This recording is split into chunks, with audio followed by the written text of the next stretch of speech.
Okay, thank you. We're going to go ahead and get started.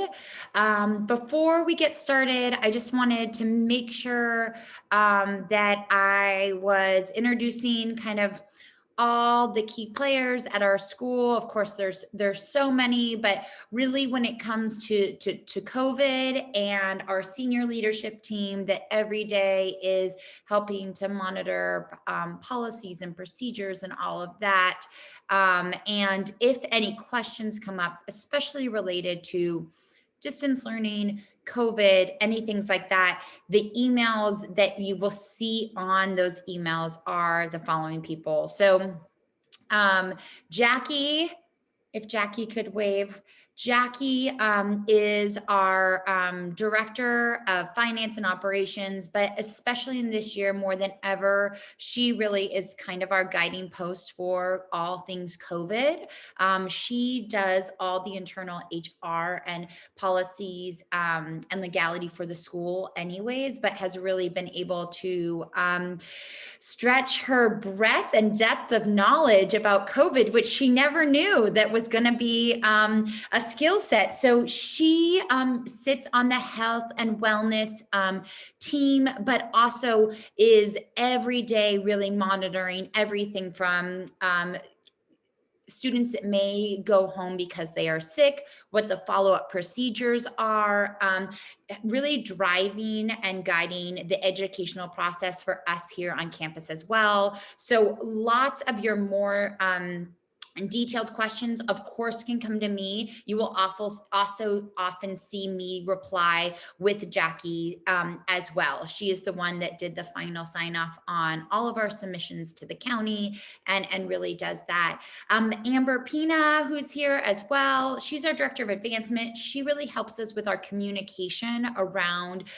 what we're doing. She's also part of our senior leadership team and really a guiding sounding board. She's been part of the COVID task force since before I had joined the school and offered such valuable information and her own perspective.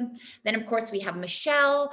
Michelle is our director of lower school. So those of you who have more specific questions, if your child is in lower school about distance learning, if you're and the teaching and all of those, obviously Michelle will be involved.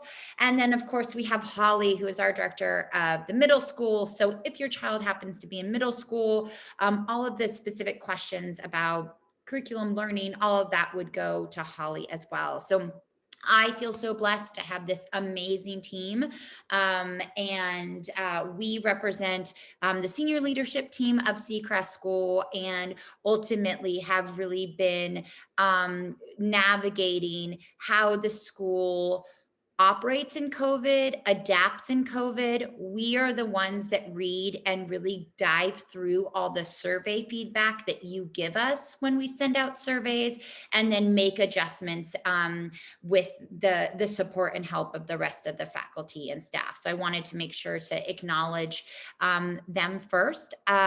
Just to give you a brief overview of tonight's town hall, we have a short slide deck. I just want to give you a real snapshot of kind of where we are. And then it's a really open forum to ask questions as we, tomorrow, will go out the survey for T2. In some ways, personally, it feels like I've worked here a long time for many reasons, and it's amazing. It's 6 months already, but in sometimes I can't believe we're already at T2. So I don't know about anyone else, but in COVID, time seems kind of this nebulous thing. So it's been really quick, but it's also been slow at the same time. So anyways, tomorrow our survey will come back. So I'm going to share a brief slide deck with you, give you a snapshot, and then we will open up to all of your questions.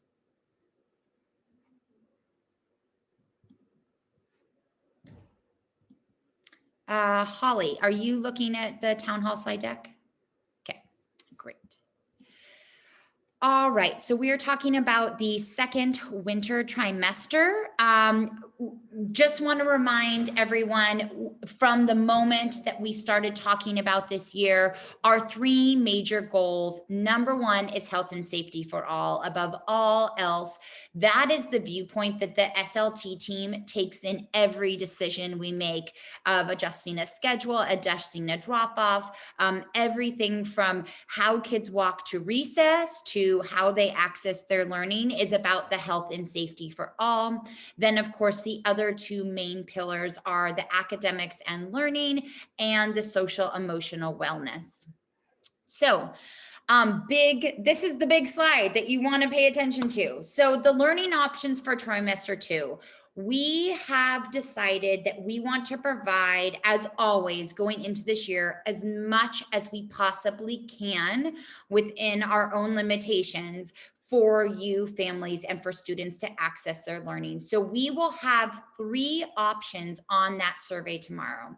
The first option is to return to campus on December 7th. That is after the week distance learning, after following Thanksgiving break, for trimester 2. Trimester 2 will have begun right then, and your child will be on campus for that period between the Thanksgiving break and the winter holiday.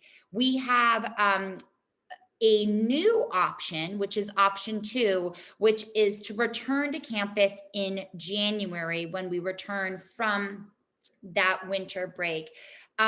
I think that I've heard from quite a few families that short period before the Thanksgiving and winter break may not work for your family to return to campus, but you would be interested in this January option. So we want to be as flexible as we possibly can.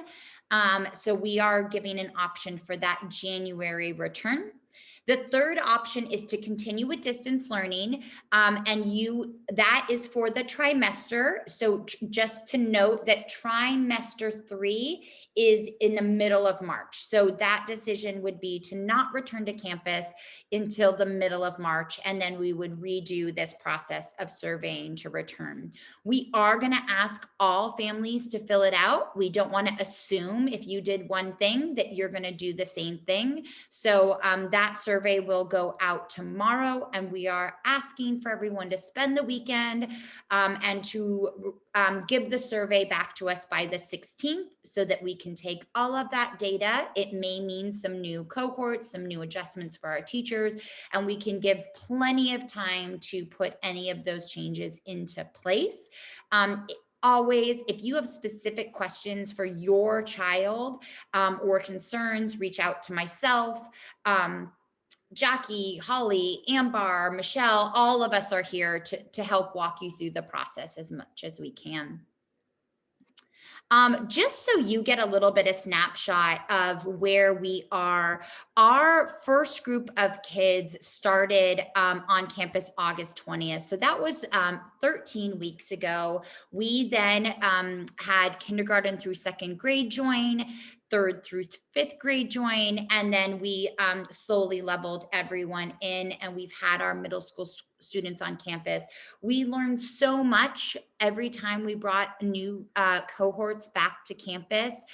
It was a really great process for us to take the learning from the youngest and to have them help model for each grade. And we are proud of our ability to keep our standards really high and our practices and protocols in place over the course of the last 13 weeks that we have had students on campus.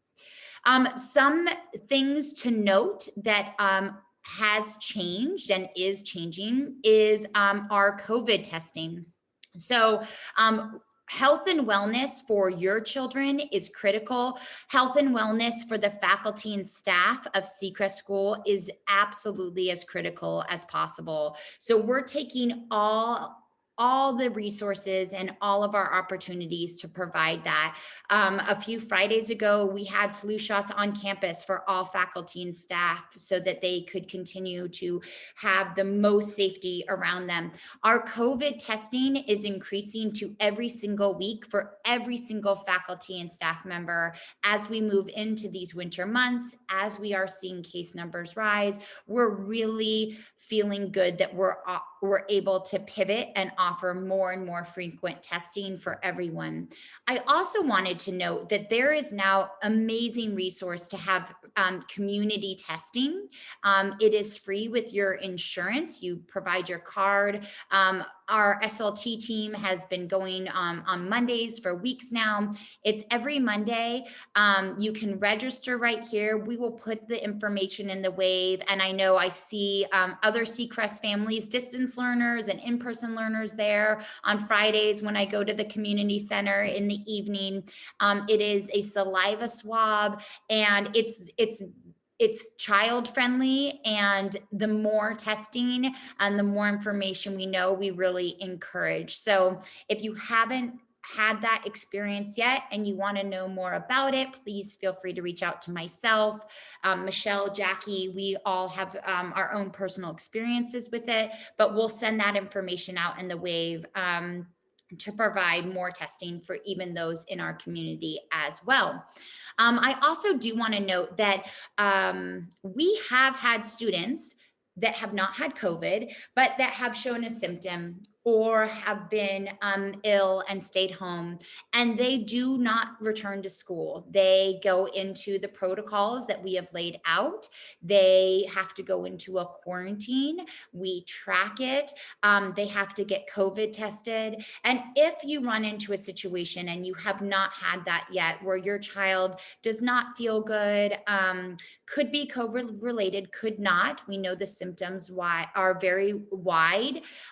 We do have the resources to give you of where you can go get a rapid COVID test and what the follow-up procedures are. So I think it's really important to note that our procedures and protocols in place are working, and we do have kids that are using them and going down those various paths.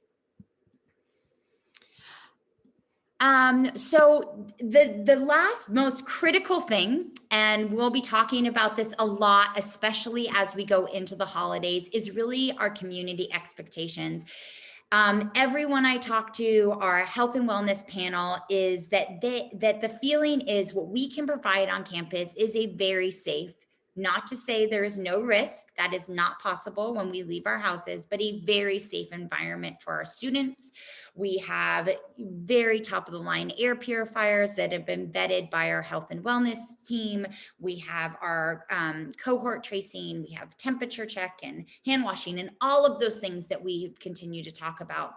But it's the community behaviors that happen outside. So we really want to remind everyone, especially during the holidays, that what our actions are do affect our community. So remembering to remind our children why we wear a mask, why we wash our hands, why we stay 6 feet apart, keeping our children home if they don't feel good. And this is an area I have to say our parents do amazing at. We are not turning kids away at the curb. We are having parents call and say, you know what?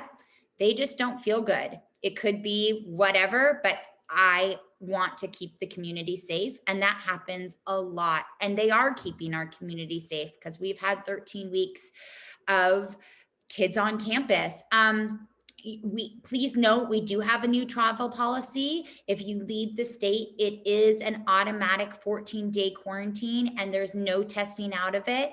The intention is not to be the Grinch of the holidays. The intention is to note that we get to live right now in a county bubble that is doing relatively well. And there are a lot of other counties out there that aren't. And we really want to keep the option for students to return to campus safely. And so please note that the policy is with that health and safety for all first. And then, as always, kind of preaching to the choir because you are the ones in the town hall. So I know you read the communications. Continue up with the communications. That's where we get out our most up-to-date information, whether it's the Sunday Wave or whatever it may be. But like I said, preaching to the choir because you're all logged in and here.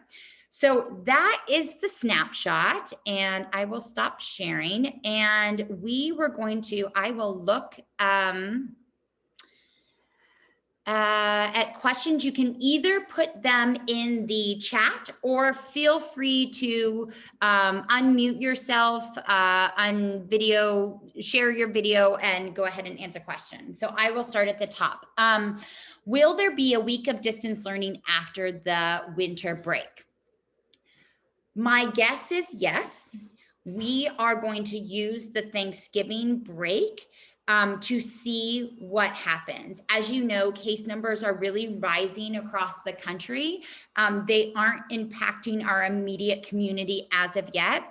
And health and safety is number one for all. The reason we did the week after Thanksgiving is the actual Thanksgiving day that we felt that families would come together around a table without masks. The winter break, my guess is that it will most likely do that. The reason we aren't calling it at this moment is because a few things. One, we're very mindful of the equity piece, and we have a lot of families that when we go into distance learning have very real hardships, and we do not take it lightly that this is their childcare. If they don't go to work, they don't get paid. And so we want to be really mindful when we're making those decisions. We also, to be totally transparent, and I've talked to lots of other heads, it's not to extend vacations. And so we're going to wait and see what Thanksgiving brings us. It may very well be that way, but we're kind of holding like lots of other schools. Are you able to share with us? Okay. There's a couple questions in this one. So and it was sent privately. I won't mention the name, but I will share this out. So there has not been any faculty, staff, or students that have tested positive. There have been exposures that students have been exposed to COVID. They have not students at school, but maybe in their personal life have been exposed, have immediately gone into quarantine, have been tested, and have been negative. And we've been able to then, with the guidance of the county, not have to move forward because it's that level of testing away from the immediate exposure at school. So no student at Sea Crest in school has been exposed to COVID. However, it has hit other families in other ways. Next question, if the county moves backwards from the orange tier to red, and hopefully not purple, does this impact the timing options for adding more in-person students to classes? So no asterisks. So I don't know exactly what will happen with Gavin Newsom and with county officials and with the state. But what I've been told is that our waiver, because of our precautions and because schools are now moving into essential, is deemed that we would be able to operate even in the purple, and that includes middle school. That because of our precautions and because we are being carefully watched by the county, we are under this kind of bubble of our waivers. However, I don't exactly know that if the state were to shut down and do a shelter in place, that wouldn't override that. And I don't think all businesses know that or not. But I will say, as opposed to restaurants, I was sent something by the county earlier this week that says schools are essential, and under the waiver, the moving of tiers is not impacting. So, we operate as if we're in the purple. Nothing has changed. Whether we are in the purple or the yellow, we operate in the purple. We operate as if a student was exposed to COVID every single day, and someone may be asymptomatic on campus. That's the reason for the absolute mass 6 feet apart hand washing. So the movement of the colors would never change a protocol until there is a full-fledged vaccine. It's never going to change our protocols. Any plan to offer PE for those on campus too, middle school in particular? Yes, we will offer more outdoor physical education 6 feet apart within their cohorts. Has anyone who come to campus been diagnosed with COVID? If it happens, will you be sharing that with the community in an anonymous way? Yes. So if someone was diagnosed with COVID, had a COVID positive case, and they were to come to campus, we have the contract tracing, and depending who they interacted with, that would then release those emails. And actually, in the bottom of our wave and on our website, our reopening plan, you can see the sample of the email that I've already drafted that would go out. The first step would be we would call the county and we would say, we have had exposure directly on our campus. And then they would kind of tell us the next steps, but we would 100% be transparent. And if you want to see a sample of what those emails would be, those are in there.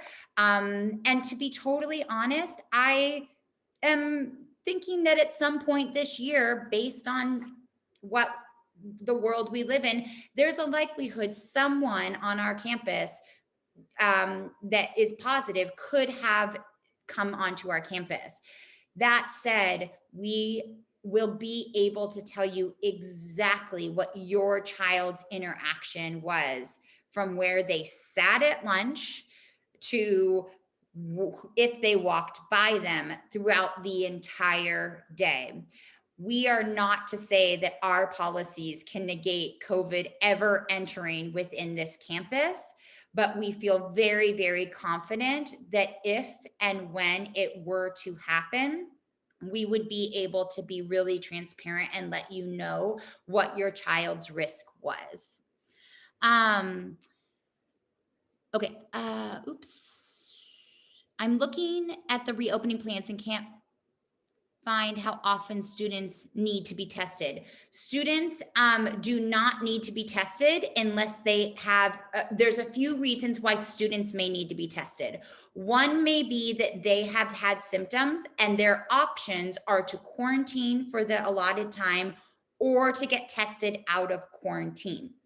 Another scenario is that someone in their life may have COVID or have been exposed to COVID, and then they will have to get tested.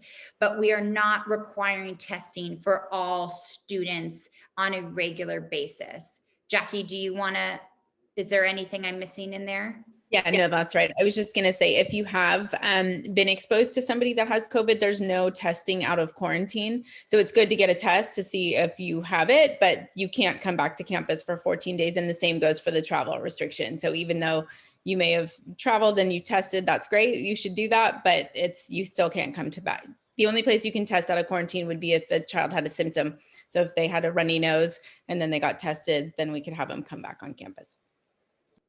Yeah, and just to clarify, because I had someone ask about that, the reason is because you could, if you had say a family member who was COVID positive, and you could take a test one day and not, and have it come out negative, but we know that that can be postponed. So we're really, again, going back to the most protective we can be of the health and wellness. So. Okay, next question. Changes to the way teachers incorporate distance learners into the daily lessons. I think, the distance learning and the hybrid where students are Zooming in and teachers have teachers in campus and on is an ongoing evolution process. Without being really specific to the class dynamics and the teacher, I definitely want to make sure that I see and know who you are. We will follow up directly with kind of how it may be with your specific student, but every class has a very different dynamic and situation. So for example, we have classes where we have students Zooming in, We have a class where everyone is on campus and no Zoomers or students are Zooming in. We have classes that are evenly split, and there is a full distance class and a full on-campus class. So it's very interesting because unless you're in the same class, if you're a distance learner, your child's experience could be wildly different depending on your grade. And it's really up to the survey. We have no control over how many students are distance learning or on campus. So it's not to not answer that, but I want to make sure we're being more specific to your question. Once the vaccine is widely available, I assume it'll be made a requirement to attend school. So I can't really speak to the law or the requirement, but my guess would be yes. In fact, I was in a very interesting, all of the California Association of Independent School Heads, and we were talking about, we don't know when that vaccine will happen, and we don't know what the requirement will be. And we also don't know how much we can control. So what we know right now is that there is a certain set of vaccines that are required by the national government that we can enforce for students to come to school. My assumption would be that there will be laws for us to follow. We will require those laws, but we aren't able to make the judgment call on vaccines, and we aren't really able to predict.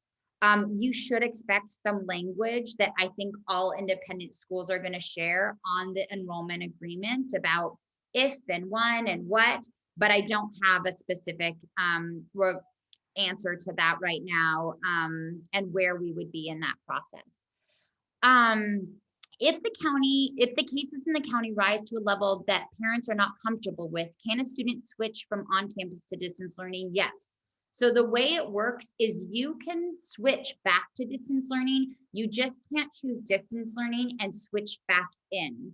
And that is because so much goes into the physical space of your child's 6-foot bubble everywhere on the campus. So your child needs a 6-foot bubble in their classroom.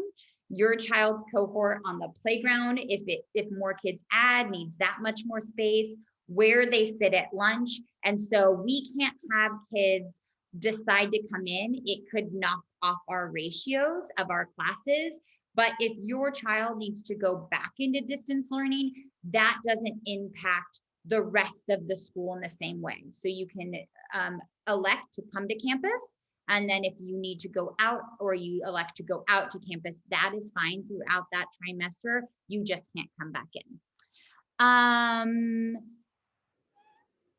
If we find out that okay, I'm sorry. Okay. The testing that is free and open to the community on Mondays is really easy. Oh, this is just a comment. Thank you, Lucy. It's really easy. It's really great. You know what? We'll do more of a push around it. It's turnaround results. It's really easy for kids. You swipe your own kids if they're little, like my kids' age. You just do it for them, and they watch and guide you. Harmless, and it's really great. So thank you, Lucy, for that shout out. If we find out that we are the only students in the entire class not to join in person, will we have the opportunity to switch? Yes, and we will let you know. We'll get the survey results, and it's not like there's some metal door that locks down on the 16th and that's it. As the results come in, we will even let you know if you're one of 2 or one of 3. If you've been a distance learner and your cohort is starting to really, really shrink, whether it's in November or January, we'll let you know and talk you through kind of what that is, what that looks like. We are really here to make it work for everyone as much as we can. We just need to know, we just need to at some point have that commitment, so that we can put all those things that we may need to do physically on campus in place. Explain how breaks are done now and how they move in cohorts with the number of, explain how breaks are done now and how they move in cohorts when the number of kids returning increases. So how breaks are, how recesses are done now and things like that is that the entire playground is broken up into 4 sections, with whether it's kind of very noticeable sections. Some may have the hill and the grass, and some have the playground. The blacktop has been moved into blacktop east and west, and there's a divider in the middle. The cohorts line up 6 feet apart. They have their own utility bag that has their playground equipment, and their teacher guides and walks them 6 feet apart out to their area that they get to. I promise they have fun. It may not sound very fun as I'm watching. They don't march or anything like that, but anyways, they walk out. And then there's all these different games and things that they can do, really being cautious of staying 6 feet apart. And the teacher is monitoring their space. And then afterwards, that equipment for their quarantine gets recollected, it gets disinfected, the kids wash their hands, whether they go and eat. If you've not been on campus, we have created the outdoor cafeteria, thanks to the support of a wonderful parent. We have a 60 by 70 foot wedding tent with tables that are 6 feet apart. We actually have teachers that are doing story time, and the kids, it is a very well-oiled machine. So they wash their hands in the touchless sinks. They line up on markers that are 6 feet apart. When it is their turn, their class is called, and they walk to their allotted seats that are 6 feet apart, but within their cohort. They are outside, but it is covered because it's a wedding tent. And so they are able to remove their mask, eat their lunch. They have a paper placemat that helps kind of keep all of their stuff. And then as each class gets up in kind of a very organized fashion, the entire chair, table, surface area is disinfected before the next cohort goes through. So when we talk about the number of kids returning, it just kind of depends. If there is a 1 cohort on campus and enough students came on campus to split that cohort, it wouldn't mean we would have more congestion. It just means we would go to the schedule and we would spread it out further. So we actually have quite a remarkable kind of organizational structure that even the mechanics of how cohorts walk is done. Holly, you call it something specific of like, what is it? I want to say it's like people trafficking, but anyways, if you haven't been to our campus, every inch of our campus, management. What is it? Like traffic flow management engineers afterwards. Yes. So we didn't know we would have that skill set, but through markers and arrows so that the cohorts aren't overlapping. And that's really important in that contract tracing, that if and were a student to be exposed, we can tell you, we have it all mapped out. So if more kids come back, we just adjust the schedule. We don't pack more in. They have to stay within 6 feet apart. Okay. Will severe cold and or rain lower the number of students you can accommodate on campus? No. So we actually were able to get COVID up and running, school up and running. And now we have a complete document and the whole staff has gone through a rain and weather plan. So we have purchased everything from pop-up tents to the temperature check stations. We have purchased separate flexible furniture and tables for the gym. The wedding tent was a major investment to provide that all weather. We have purchased air purifiers. Jackie would be able to tell you more what the name are, that would mean if wind was gushing through, that we have a new pattern of being able to prop open internal doors and still remain safe. So we have an entire rain contingency plan. We actually, if you're not familiar with Jackie, we actually have a plan that has 2 scenarios because that is very Jackie, that we have a light rain drizzle and then we have a heavy wind storm. And both of those have contingency plans that not only have we vetted and we've practiced setting up, but the whole staff has been trained on that. closing campus is not something we want to do. The only reason we had to close campus, and I can foresee closing campus, is poor air quality. If we cannot have clean airflow, it really shuts down campus. And that's what happened with the fires. I don't know if I see any other questions. The biggest takeaway is really feel free to be that parent that wants to call and say, I want to come at this from my kid and my family. Your job is to advocate for your child in their learning and your family in their safety in COVID. Please do not feel that you are a burden or anything like that. Reach out to myself, reach out to this team. Our job is to advocate for all kids and all staff and teachers. And that's why we have to make difficult decisions like the week after Thanksgiving. But the whole point is that we meet you and make it work. We want to see every student succeed. And if you're still doing distance learning at home in trimester 2, we will continue to work on that experience and meet you where we can to make it a fulfilling experience for your child. So thank you so much. Any other questions?